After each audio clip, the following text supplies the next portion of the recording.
आउज़ुबिल्लाहिमिनश्शैतानिर्रजीम बिस्मिल्लाहिर्रहमानिर्रहीम। अस्सलाम वालेकुम। मैं हूँ आपकी आमना खाला और आप देख रहे हैं मेरा यूट्यूब चैनल आमना फूड मेकर। मेरी वीडियो देखने वाले आप जहाँ जहाँ से भी मेरी वीडियो देख रहे हैं, अल्लाह ताला आप सबको अपनी हिफ्ज़-ओ-मान में रखे और ढेरों खुशियाँ अता फरमाए, आमीन। आज हम बहुत ही मज़े की रेसिपी बनाने जा रहे हैं, वो है मेथी का साग। इस साग में आपको पता है होता है फालतू घास वगैरह या जड़ी बूटियाँ या पीले पत्ते और इसके साथ जड़ें भी होती हैं। तो इसको मैंने अच्छी तरह साफ़ करके सारा बीच में से फालतू गंदगी निकाल दी है। तो उसके बाद मैंने इसको खुले पानी में 3 से 4 दफ़ा इसको धोया है।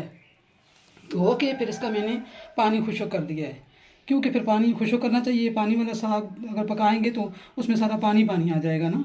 तो उसके अलावा इसमें ये एक बड़ी प्याज और 3 अदद टमाटर, 3 हरी मिर्च ये मैं काट के डालूँगी, टमाटर और हरी मिर्च, और ये लहसुन 2 गंढियाँ। तो उसके अलावा ये 1 से 1.5 चम्मच नमक या हस्बे ज़ायका और आधी चम्मच कुटी हुई मिर्च और 1 चम्मच सूखा धनिया और 1 चम्मच ज़ीरा। और ये आयल सालन पकाने वाला चमचा 1.5 से 2 चमचा तक मैं डालूँगी इसमें। तो अब इस साग को मैं बारीक करके काटती हूँ, काट के फिर मैं आपको बताती हूँ जब मैं पकाऊँगी। हाँ जी, तो ये साग मैंने धो के इसमें से पानी खुश्क करके इसको बारीक मैंने काट दिया है। तो अब इसको मैं पकाने लगी हूँ। तो उसमें जो मैंने प्याज काट के रखा हुआ था, तो ये खाना पकाने वाला चमचा, इसमें आयल के 2 चमचे डाले हैं। तो उसमें मैं प्याज गोल्डन ब्राउन करूँगी, क्योंकि आयल तो इसमें ज़्यादा डलता है ना, साग में पता नहीं चलता ऐसे। ये मेरा प्याज गोल्डन ब्राउन हो गया है। तो इसमें मैंने अब ये लहसुन 3 चमचे पेस्ट किया हुआ था वो डाल रही हूँ। उसको भी हल्का ब्राउन करना है। और उसके अलावा 3-4 हरी मिर्च मैंने काटी हुई हैं, इनको ज़रा आधा मिनट के लिए भूनती हूँ। फिर इसमें मैंने ये मसाले डालने हैं, धनिया, खुश्क धनिया, ज़ीरा, कुटी हुई मिर्च और नमक ये डालती हूँ। तो इसको मिला के इसमें थोड़ा सा पानी डालूँगी।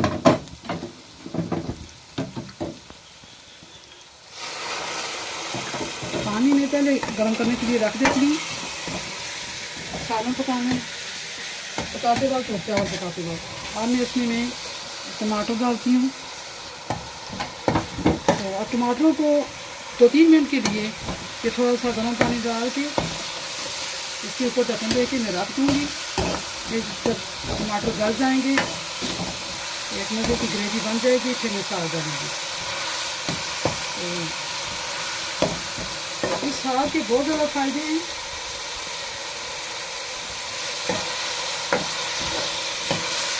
ये खुशबूदार साग है, पकाने से बेहद लजीज हो जाता है।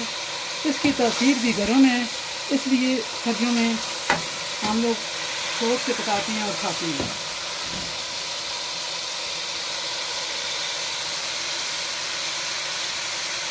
ये प्रोटीन और कैल्शियम से भरपूर है। इसमें विटामिन बी और विटामिन सी और आयरन के अलावा ग़िज़ाई क़ुव्वत भी बहुत ज़्यादा है। ये मेथी का साग बलगम और बादी को ख़त्म करता है। इससे भूख भी लगती है, क्योंकि ये मैदे के लिए भी बहुत मुफीद है और क़ुव्वत आज़मा को दुरुस्त करता है। इस मेथी के साग और मेथी के दाने से बहुत सारे फ़ायदे होते हैं।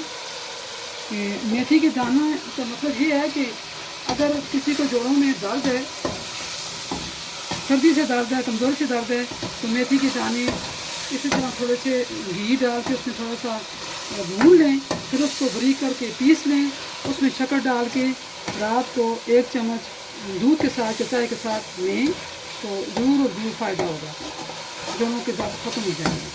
तो ये साग जो है कब्ज़ कुशाह को भी ख़त्म करता है, बहुत सारे फ़ायदे हैं।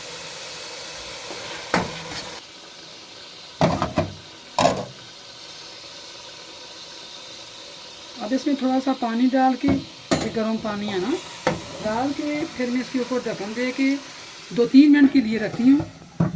ये टमाटर गल के मज़े की ग्रेवी बन जाए, फिर इसमें मैं साग डालूँगी, फिर आपको बताऊँगी। 2 से 3 मिनट हो गए हैं, तो अब मैं देखती हूँ मेरे टमाटर गल गए। तो टमाटर भी गल गए हैं और पानी भी इसका खुशक हो गया ना।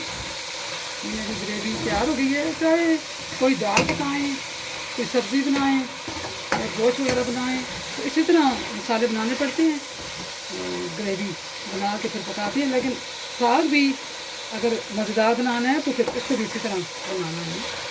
अब मैं इसमें साग डालती हूँ, बारीक करके काटा हुआ है।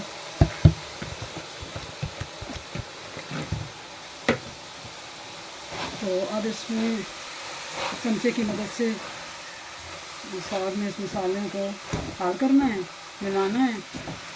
तो उसके अलावा साग में उबाल के तो नहीं बना रही ना, कच्चा काट के भून रही हूँ, तो इसके ऊपर अब ढक्कन नहीं देना। इसी तरह 5 से 6 मिनट तक भूनती रहूँगी इसको, कि इसका साग का कलर ख़राब ना हो। हमें फ्रेश साग चाहिए सुबह में। तो फिर मैं 5-6 मिनट के लिए इसको भूनती हूँ, उसके बाद फिर मैं आपको बताती हूँ। हाँ जी, तो ये 5-6 मिनट गुजर गए हैं, मैं इसको भूनती रही हूँ, ढक्कन नहीं दिया। ढक्कन देने के बगैर मैंने इसको भूना है। देखें अल्लाह की शान, माशाअल्लाह, सुभान अल्लाह, कितना मज़े का मेरा साग भून चुका है। तो इसको मैं आप प्लेट में डाल के आपको बताती हूँ। ये देखेंगे कितना मज़े का, कितना शानदार, कितना लजीज़ा। इसके बहुत ज़्यादा फ़ायदे हैं। ज़रूर सर्दियों के महीनों में पकाएं और खाएं, बच्चों को भी दें, बुज़ुर्गों को भी दें। तो इसमें मैंने ये मक्खन गला के घी बनाया हुआ है, तो ये घी भी डालूँगी। बिस्मिल्लाहिर्रहमानिर्रहीम। ये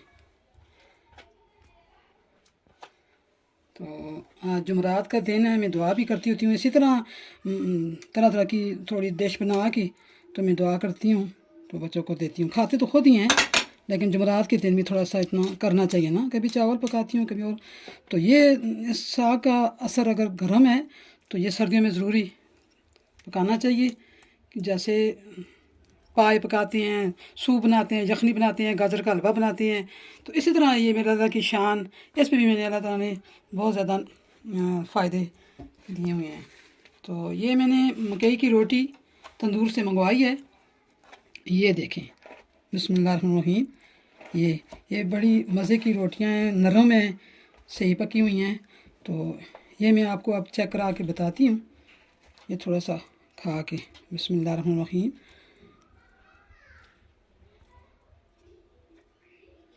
बिस्मिल्लाह।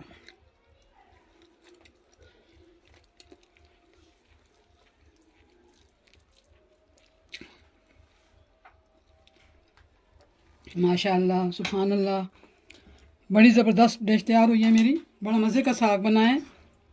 तो आप भी इसी तरह मेरे तरीके से इस मेथी के साग को पकाएं और खूब लुत्फ़अंदोज़ हों। तो बच्चों को भी दें, बुज़ुर्गों को भी दें। ये मेरे मेथी के साग की रेसिपी आपको पसंद आई होगी, तो मेरे चैनल को सब्सक्राइब करें और मेरी वीडियो को लाइक और शेयर करें, और साथ ही बेल के बटन को दबा दें, ताकि मेरी हर आने वाली वीडियो आपको ज़्यादा से ज़्यादा मिल सके। शुक्रिया। मैं आप इसी मज़ेदार सी रेसिपी के साथ इजाज़त चाहती हूँ। फिर मिलूँगी एक नई इसी तरह मज़ेदार रेसिपी के साथ। तो तब तक अपना बहुत बहुत ख्याल रखना, मुझे दिल से अपनी दुआओं में याद रखना। फिर मिलूँगी एक नई ताज़ा फ्रेश रेसिपी के साथ इंशाअल्लाह। तो तब तक इजाज़त चाहती हूँ। अल्लाह हाफ़िज़, फ़ी अमानिल्लाह।